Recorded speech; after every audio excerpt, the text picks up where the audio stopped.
Hello, I'm Robert Ellsberg. I'm the publisher of Orbis Books, and I'm very glad to be joined today by Father James Bernauer, who is a Jesuit priest, philosopher, who is the Emeritus Craft Family Professor at Boston College. And he is the editor of a new book, prize-winning book from Orbis called Auschwitz and Absolution. Uh, the subtitle is The Case of the Commandant and the Confessor. This book, which came out last year, actually just won a first prize from the Catholic Media Association. And so it seemed a good opportunity to go back and talk with Father Bernauer about this book.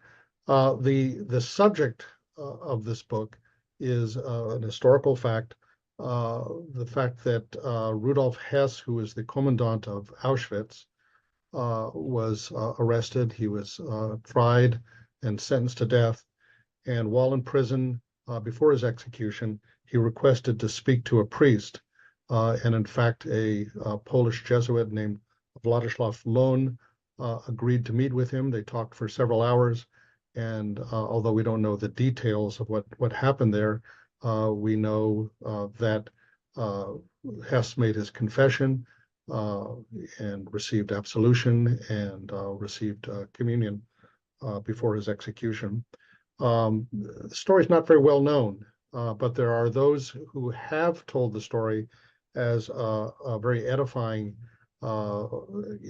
parable about God's forgiveness for sinners and the mercy that's available to everybody. And sometimes that is presented as this is a very beautiful story. Others are very kind of shocked and horrified at the implications of this. What exactly is going on here? What does this mean? What is absolution for somebody responsible for those kind of crimes? What does that possibly mean? What do we do with this? And so Father Bernauer has constructed this book by first using Hess's own kind of memoir, excerpts from his memoir, that in effect kind of suggests what he might have said by way of confession to this priest, and then an imaginative diary by the priest, because we don't know exactly what he was thinking, in which Father Bernauer attempts to kind of identify with a Jesuit of that time and understanding of confession and wrestling with the ambiguities and questions that this might raise. And then he has responses from a whole range of theologians, philosophers, lawyers, both Catholics and Jews, Poles, Americans, and they each kind of also give their own personal reflection on what are the questions or the problems that this story raises for them, and how do they deal with it. So having given that kind of introduction, let me ask you, Father, to talk about what inspired you to do this book. Why were you interested in this? And what are the kind of questions that you wanted to explore in sharing this story? Well, thank you, Robert, for the invitation and for the publication of the book. I wasn't at all certain that it would interest people, but I discovered when I asked various contributors to give a response, I put out a big net, and I didn't expect everyone to respond positively, but they all but two did, and those two who did not said that they were tied up with other projects. But my field is contemporary French philosophy, and I was working in that area to sort of develop methods for precisely trying to understand the Holocaust. And I always wanted to study that, and it became more focused for me. I grew up in New York City, and I grew up in a neighborhood that was considered the Frankfurt on Hudson. And I remember when I was a young boy going to Fort Tryon Park, and you'd see elderly people showing their numbers on their arms. So from a very young age, I knew about the Holocaust, before it was really called the Holocaust. I knew this terrible suffering that the Jewish people had endured. So I always wanted to examine it, because I always felt that the Catholic Church really can't proclaim its gospel message unless it understands what happened during that period and the failures of the church as well as the successes.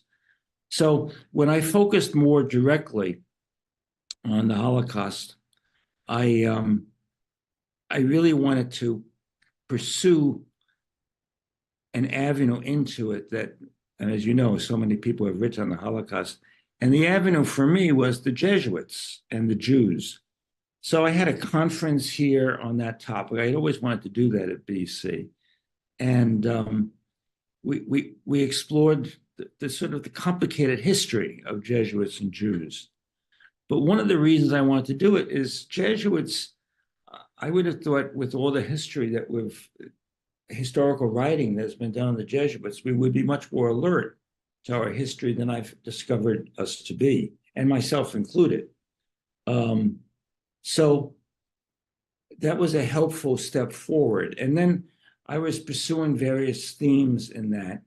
And then one day I had lunch with a German priest, not a Jesuit, Manfred Dessallers, who has been working at Auschwitz for about 30 years, guiding tours and speaking to student groups about what had happened there. So we had lunch together. He was in the United States for a lecture tour, and we had lunch together in Brookline. And he just casually mentioned that the commandant of Auschwitz, who had supervised the murder of over 1 million people, had gone to a Jesuit for confession at the end of his life. And I had never heard that. But, you know, I guess I wasn't surprised not hearing it, because we don't talk much about the individuals involved, either negative or positive, because there are some positive stories that come out of this period for Jesuits. Some of the people honored by Yad Vashem, for example, in Jerusalem as righteous Gentiles who risked their lives to save Jewish lives. And but that was totally unknown, I think, to my colleagues in the society. Even the general elected in 1946, right after the war, who was honored by Israel in Yad Vashem, it was never mentioned, this honor. So it wasn't something we were dealing with, either the positive story or the negative story. So this was, I wanted to explore. I was so shocked to hear that a priest would have heard this confession and not that I didn't know about it. So I pursued it, and there wasn't much to pursue because Father Lohn, he had published materials. He was a professor at the Greg in Rome for a while. But his books are on dogma, and they were in Latin, which was the standard practice in those days. And he did a little in Polish, but I don't read Polish. So, but they were minor writings by comparison with what he had done in Latin. So I wanted to track down as much as I could, and the memoir of Höss himself was available, and I had read that years ago. And so you knew the story from his angle of what Auschwitz was. And then I was just fascinated by Father Lohn and what he would have thought, and the pressures he was under as a Polish person to hear the confession of a mass murderer. So, you know, the Jesuits have, as part of our nation's spirituality, you imagine when you're praying various scenes and in the gospel, and then I couldn't but imagine Father Lohn, who only left two references behind, to my knowledge. I think I'm accurate in that, to this incident he had, without revealing anything about the confession itself. So I try to enter his mindset Now, whether I succeeded or not, I'm waiting for some Polish reaction. And especially, there aren't too many people who would be still alive who knew Father Lohn. But one of them was a priest whose first mass Father Lohn preached at. And he mentioned that you don't know what you're going to be asked to do when you're ordained. So I wrote to the provincial in Poland and said, do you have a record of this homily? And he did not. But he said the priest is still alive. He was in his early 90s. So he wrote back and told me basically what Father Desalairs had told me in his own understanding of what had happened to this priest, Father Lohn. Well, before we, I think we should sort of back up a little bit. First of all, there's the question: is this shocking that he did this? Would any priest have felt they had to do the same? Then there's the question of what does it mean? Because a lot of us would kind of have the idea, okay, he's washed clean of all of his sin. He's sort of, now he's like the good thief with Jesus. He's in paradise or something, and that's not necessarily what is implied in confession and absolution. Then there's the question of whether of what the nature of the confession was, and whether Höss really showed true remorse or repentance. Those kind of questions. Let's go back and talk about who Rudolf Höss was.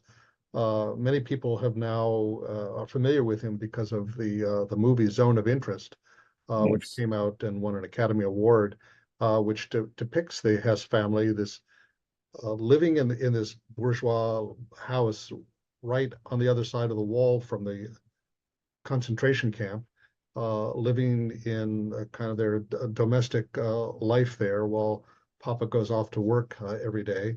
And right on the other side of that wall are, these horrible crimes are taking place, which are represented only by smoke and ashes occasionally, sometimes some gunfire, sometimes screaming. But otherwise, a family very proud of the privileges of their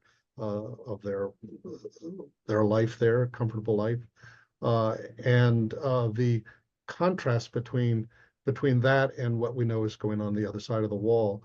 And so, it's a different view of somebody who was able to reconcile, doing a job. Hess's defense in his trial was simply that he was following orders, not that he had any special hatred for the Jews. And in fact, in his memoir, he does express regrets about how this all turned out, but doesn't speak about the Jews in particular. And in fact, to the end, professes to be a committed Nazi, who feels that in fact the extermination policies were counterproductive because they gave Germany a bad name, and the Jews now are more powerful than they were before. So it raises questions about what he brought to this confession. But tell a little bit about his background as a very devout Catholic growing up, and how that played out in his life. Well, his parents and the broader family as well really wanted him to be a priest. And he knew this was true from an early age. And his father had been in the military, the German military, and he wanted his son to be trained as a sort of as they did in the military. And he thought he could make a great contribution as a priest. So all through his early life, that was his vocation. And they were going to send him to good schools so he could enter the seminary and be accepted as a priest, or as a seminarian. But what happened, there was an incident, and I might mention it. I forget whether I mentioned it in my introduction. When he was a young man, he threw a student down the stairs, or he pushed a student down the stairs, and the student had a broken leg, I believe, or arm. And he went to confession, and the priest whom he confessed to was a good friend of his father's. and he thinks he told his father what had happened, and his father gave him a beating for this. And he says in the memoir that's when he lost any confidence in the Catholic Church, that confessional seal had been violated. And then that was confirmed later on when he was sent to the Middle East, and he saw how there was a sale of relics for the pilgrims there. So he left the church, and the Nazi Party seemed to satisfy him. And he became a real Nazi. He was a convinced Nazi, and his wife was a convinced Nazi as well. And that's why I didn't find the film totally persuasive. I thought and I think they got a separate Academy Award for the sound in the film. It was extraordinary, I thought, that we haven't really focused on what the sounds would have been like at a place like Auschwitz. We have visuals of it, and even some photos, but the sound. So I thought they did that extremely well. But I wasn't persuaded by their rendition of Höss. He was a convinced Nazi. He couldn't have been treating this as, as the way a typical German family might have found themselves in the camp next to Auschwitz. He knew why he was there. He took pride in his efficiency. And later on with the one of the great disasters in the whole Holocaust, the destruction of the Hungarian Jews, he was the supervisor. He was brought back from Berlin to supervise that because he was so efficient. They call it Operation Hess, right, in his honor. Hess, that's right. Himmler, his friend Himmler, and that I think that's why he was advanced in the ranks. That Himmler really had a regard for him, and who would Himmler have a regard for? I don't think a typical family man. No. So I didn't find. I know many people are, and I know the message of the film that people derive how we can be indifferent to the suffering that's right beyond the wall. I think that is what really makes this a very positive experience for people to see.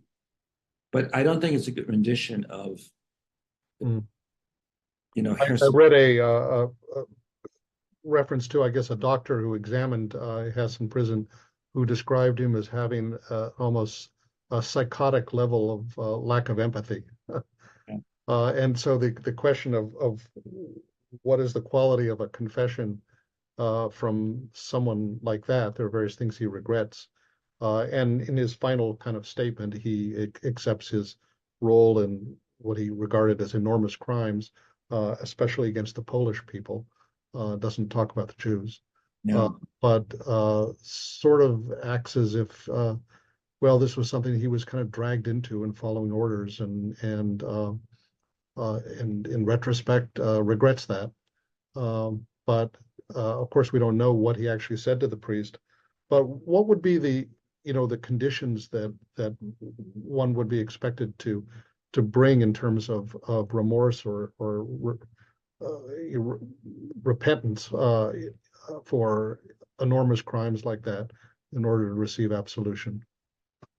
Well, I think one of the themes that come out in the commentaries in the book is that we don't really have an appreciation for a crime such as this, and what one is really, what would remorse mean for this sort of situation.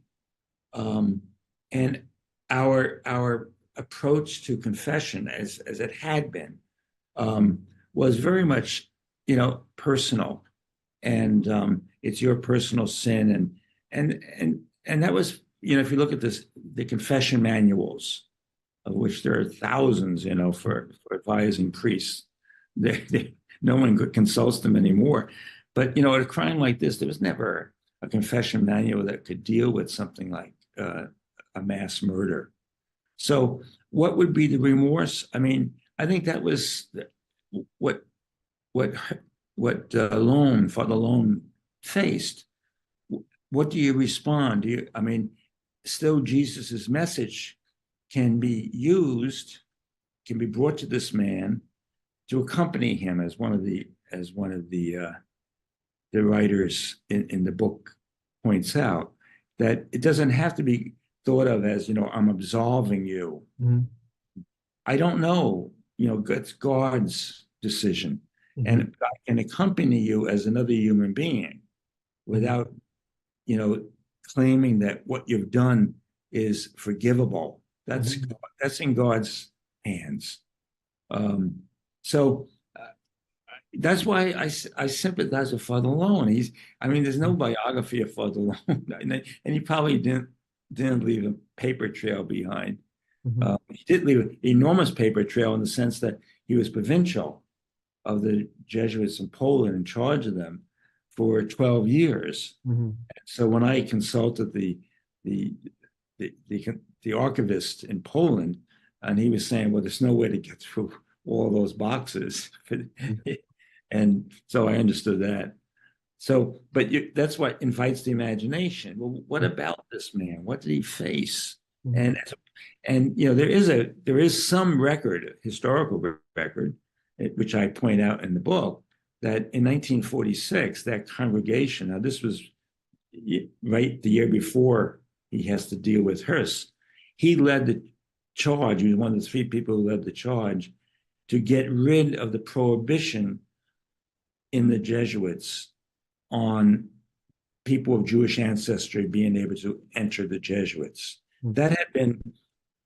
That had been in place for 400 years. Wow. And it was abolished in 1946. And of course, it's not unrelated to the Holocaust. No. Why they did it. Some of the people at that congregation with Lohn, and that's what I try to do in the imaginative part of the book, Mhm. were great people. De Lubac, Mhm. Rush from Germany. There were several, real leaders of the anti-Nazi opposition. Mhm. And so he would have, and Father, the Jesuit, the American Jesuits who led the charge about proliferation bombing, Father Ford Mhm. was also at that congregation, but he had to leave it because he got ill during it. Mhm. So, and that history, we don't have a history of that congregation. I tried, all of our records now are centralized in St. Louis, and I wanted to see the minutes on certain people who were at that congregation, Americans. And I went out to St. Louis, and I was told that there's a new 90-year rule. I said, 90 years? I mean, I calculated where I'd be in 90 years. So I had to abandon that project of really doing a study of that congregation, because it is one of the most fascinating ones I know of. I thought that one of the really fascinating for me responses was by Father Frank Clooney of Boston College, who's a specialist in Indian, religion, Hinduism, Buddhism, and he brings in the kind of idea of karma from Buddhist tradition. This idea that contrary to our idea that when he received absolution, his soul is washed clean and he goes straight up to heaven, that Father Lohn and presumably Hess himself would have been very steeped in the idea of purgatory. That the idea that, okay, maybe he's not going to suffer eternal damnation if there is such a thing, but there's going to be some process of refinement or ongoing suffering that in order to be cleansed of his sin. So they would not have thought of this as just a kind of instant get out of jail free sort of card that he could play at the end of his life. Yeah, that's true. And I think probably, the American system of trials has influenced us to think, well, you're either guilty or not guilty. You walk out of the courtroom. Mhm. And the notion of purgatory, he was singular, wasn't he, in the whole discussion of Yes. mentioning that, with such force. So I think that's dropped out of the Catholic popular imagination. But so has, it seems, the sacrament, what is now called the sacrament of reconciliation, has also dropped out. The number of people going to confession has so declined, and it's a fascinating question why. I don't have an answer, but there's been a group at Notre Dame that's been working on this for a while, and I think they finished their deliberations. And one of the people at it was a professor here at Boston College, James O'Toole. And so I'm interested. He has a book that's going to be coming out in a few months on confession. Were there any of the responses that particularly made an impression on you, or gave you something new to think about? Oh, they gave me a lot of new things to think about. One of which I was struck by David Neuhaus. David Neuhaus is the only Israeli Jew that we have. He has a fascinating biography. He deserves a biography. But David mentions that you have to see it in the perspective that evil is not going to have the final word in anything, and the sacrament of reconciliation makes that possible. And I thought that was a good, strong statement. And then I thought more about it. And I thought, well, maybe evil does have the final word if it can be ignored so effectively at the end that somebody can commit a mass murder like this, or supervise mass murder, and then have it abolished in the way that probably Höss himself thought that the absolution of the priest was definitive. And Bob Burns, in his essay, mentions about a meeting that he had with Catholic lawyers, in which they asked, does God really care about what we do? If as a matter of fact, it can be forgiven no matter what. But I had a lot to think about in these cases, even in terms of my own understanding of confession itself. Walter Madri's case, bringing up to date, the post-Vatican II perspective on reconciliation, is not the courtroom juridical process that I think was very common. I was growing up, certainly. And I think it was true in the Jesuits or in all religious groups, the more times you went to confession, the better. Well, if you take the concept of mercy and forgiveness out of the Gospels, you don't really have very much left. And so, but it dramatizes the kind of contrast between the mysterious mercy of God and our own concepts of justice, because you could say, on the other hand, that execution is too good for him, or a certain point of view. It is so incommensurate with the amount of suffering and the harm, not just to the dead, but to those who were survivors and the victims.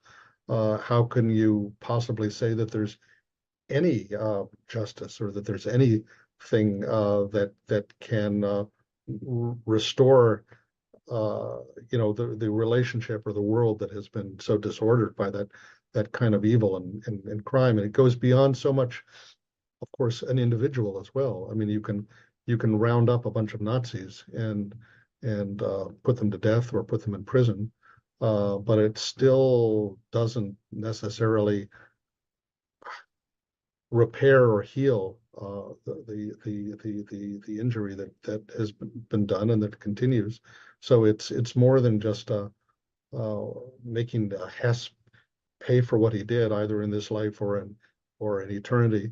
But the challenge to all of us, I guess, to contend with the enormity of that evil and to understand where it comes from and what we can do to to prevent it from continuing or happening again. Huh? Yes, yes. And it leaves a charge to, as some of the contributors mentioned, the chaplain's role. I mean, is it just to lead the person to a sense of satisfaction in his life that he's dealt with this, or has the chaplain's role become too much of a psychological service to the victimizer rather than the victims?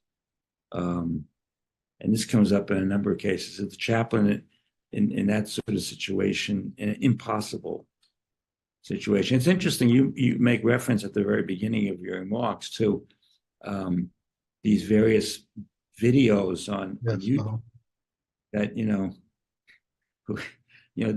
there's speculation about whether other priests turned it down. It turned down the opportunity to meet with Höss. And they say those priests are probably in hell now. Well, Höss is in heaven. I mean, it's unbelievable.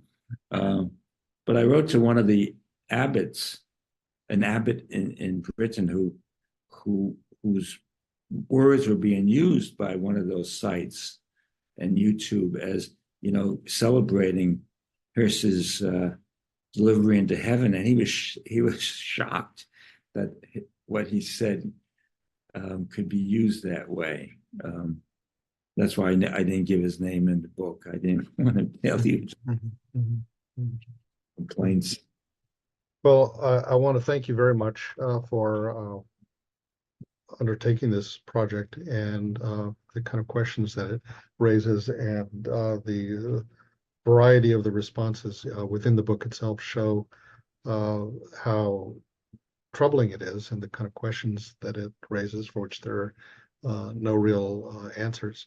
But I urge everyone to read this book, Auschwitz and Absolution, the Commandant and the Confessor. And thank you very much for joining me here today and for publishing this book with Orbis. Well, thank you, Robert, for publishing it and bringing it to the public's attention. I appreciate that very much. Take care.